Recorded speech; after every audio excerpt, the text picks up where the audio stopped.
Bzz, l'abeille, vivait dans une ruche et travaillait vraiment très dur, de 9 jusqu'à 5 heures. Les abeilles récoltent le pollen pour fabriquer du bon miel, qu'elles revendent ensuite pour un très bon prix. Mais Bzz râlait sans arrêt, et toujours il se plaignait que le soleil était trop chaud ou que la pluie mouillait son dos. Et ce miel qui collait, qui partout dégoulinait, et le parfum des fleurs, il n'y avait pas pire odeur. Du matin jusqu'au soir, Bzz grommelait et rouspétait, ainsi il cassait les oreilles à tous ses amis abeilles. La meilleure amie de Bzz lui dit « Change de musique, si tu n'arrêtes pas de te plaindre, tu n'auras bientôt plus d'amis. » Bzz regarda autour de lui et dit « Arrête de dire des bêtises. » Puis il se plaint quand il apprit que les autres aussi se plaignaient de lui. Toutes les abeilles se réunirent car la ruche était devenue trop petite.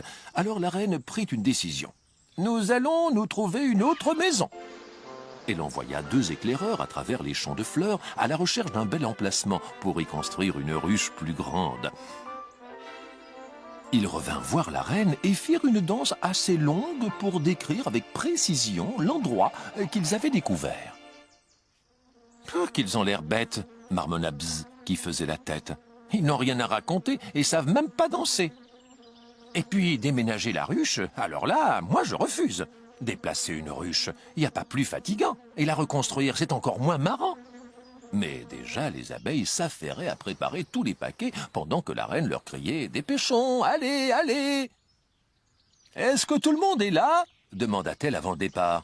« Il manque Bzz !» cria Billy. « Il faut l'attendre, je vous en prie. »« Attendre Bzz !» s'écria la reine. « Mais nous sommes déjà en retard. Le soleil est bien bas dans le ciel et il fera bientôt nuit noire. » La reine fit un signe et l'essaim aussitôt s'envola. Billy laissa un mot à Bzz, et puis elle aussi s'en alla. Bzz rentra beaucoup plus tard, mais lorsqu'il fut dans la ruche, il ne vit pas du tout le mot que son ami avait laissé sur le sol. Il cria « Ohé, y a quelqu'un ?» Mais pas de réponse, rien. « Ah, ils m'ont tous abandonné !» dit Bzz, tout déprimé. « Tous mes amis sont partis. Billy me l'avait bien dit. Je me suis plaint une fois de trop et ils en ont eu ras-le-bol. » Alors Bzz passa la nuit sans amis et sans son lit. Il était très fatigué et il n'avait plus rien à manger. Il se sentait si seul et si triste que cette fois-ci, il avait compris. « S'ils reviennent me chercher, jamais plus je me plaindrai. » Quand le lendemain le soleil se leva, le vœu de Bzz se réalisa.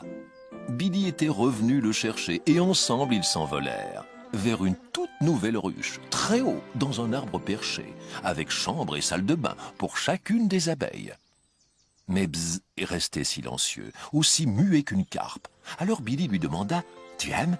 C'est plus spacieux ?» Bzz regarda la ruche, puis ses amis qu'il aimait tant, et dit « Je ne peux qu'être content à toutes les abeilles qui se réjouirent. » Bzz fit un large sourire, et tous ses chers amis aussi, et c'est là qu'il comprit quelque chose de nouveau. Un sourire donne un sourire. Un froncement de sourcils, un froncement de sourcils. Et lorsque vous n'êtes pas content, vos amis ne sont pas heureux. Bzz est devenu une abeille aussi douce que son miel, et il est toujours heureux, même, je vous l'assure, lorsqu'il pleut.